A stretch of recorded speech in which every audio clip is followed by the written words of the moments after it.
В историческия музей в града на Липите бе открита изложба, посветена на 110 години от кончината на съратника на Васил Левски, поп Минчо Кънчев. Пред посетители за първи път бяха показани уникални експонати, съхранявани във фонда на Държавен архив Стара Загора.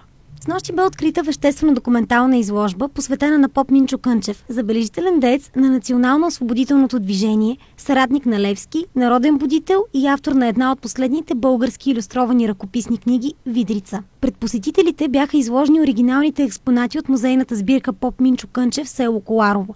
Знамето на революционния комитет, личното му оръжие, хладно и огнестрелно, негови богослужебни книги и акварелна рисунка. Акцент в изложбата бяха оригиналните документи, дярбекирските спомени, писма и паметни бележки, писани от поп Минчо Кънчев, съхранявани във фонда на Държавен архив Стара Загора. Изложбата бе открита от директора на регионалния исторически музей в града доктор Ангел Динев. Ето какво каза той пред екипа на телевизия Алфа. Най-ценният, най-уникалният експонат, това е знамето на революционния комитет в село Арабаджиево, днешното Коларово.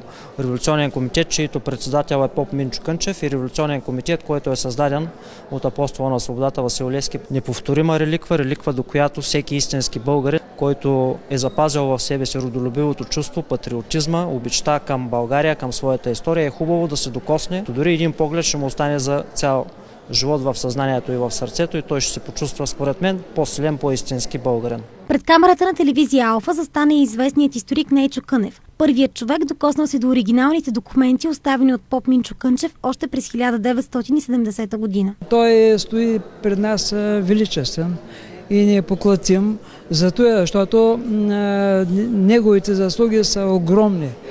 И аз се чувствам маломерен в сравнение с него. С неговия дух, с неговата величество. Затова той принадлежи не само на миналото, но принадлежи на настоящия ден и на утрешния. След официалното откриване на изложбата бе отслужена и за упокойна молитва. Политическа партия Атака подкрепя всяка културна проява, която цели да ни припомни нашето славно минало и буди в сърцата ни гордост от това да се наричаме българи. Защото само поуките от миналото и споменът за истински достойните са онова, което ще ни поведе в нашето утре.